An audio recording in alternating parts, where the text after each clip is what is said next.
Mes amis, bien le bonjour, nouvelle vidéo que je vous fais avec les nouvelles très graves qui nous viennent du Népal. C'était une vidéo que j'étais obligé de faire. On en parle très peu en France, notamment sur les chaînes d'infos principales. On en parle un tout petit peu sur les chaînes internationales comme France 24 et un tout petit peu de youtubeurs commencent à l'évoquer. Alors tout de suite avant qu'on commence la vidéo et que je déballe toutes les infos, n'hésitez pas à liker cette vidéo et surtout à vous abonner. Il y a beaucoup de personnes qui regardent les vidéos qui sont pas abonnées et ça nous aiderait énormément, surtout qu'on est une petite chaîne qui vous fait des vidéos très régulièrement. Merci à ceux qui le feront. Il y a d'énormes manifestations et on pourrait même dire une révolution de la Gen Z qui est menée par la Gen Z, puisque les gens qui manifestent actuellement au Népal sont âgés grosso modo entre 12 et 25 ans, mais surtout concentrés avant les 20 ans. Donc c'est vraiment une révolution qui est menée par la Gen Z. On a des images extrêmement violentes qui nous parviennent avec ce qui est publié sur le net. On n'arrive pas à comprendre trop pour l'instant qu'est-ce qui aurait déclenché réellement ça. Les premières infos suggèrent que ça viendrait du blocage de certains réseaux sociaux qui ne seraient pas rentrés dans une loi.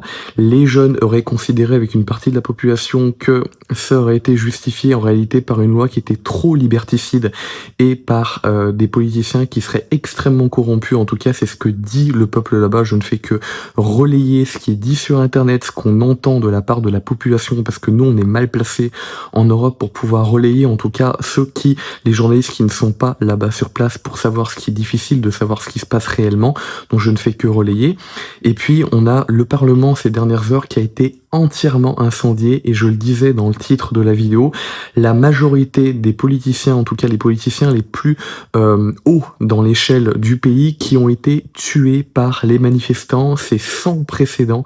On a des manifestations qui ont eu lieu notamment ces dernières semaines en Australie, en Angleterre, en Indonésie. On n'a jamais atteint un tel niveau de violence et de barbarie.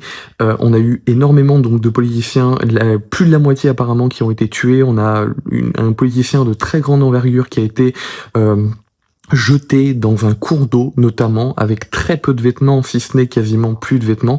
On a eu, je vous le disais dans le titre également, la femme du Premier ministre, ça va être confirmé dans les prochaines heures, mais qui apparemment est décédée, a été brûlée vivante. On a très peu d'informations quant à comment ça s'est passé précisément, mais les premières infos qui nous parviennent parleraient d'un incident où elle aurait été tout simplement enfermée. Alors est-ce qu'elle était à l'extérieur? Il faut savoir que le Premier ministre a démissionné ces dernières heures, mais ça a apparemment pas suffi. Donc est-ce que sa femme était encore avec lui ou est-ce qu'elle n'a pas réussi à fuir? Ce qui serait apparemment passé, c'est que la femme du Premier ministre, qui était tout simplement démissionnaire depuis quelques heures, aurait été mise dans une maison où se serait trouvée dans une maison apparentée au palais présidentiel où elle se trouvait encore, et aurait été enfermée dans cette pièce.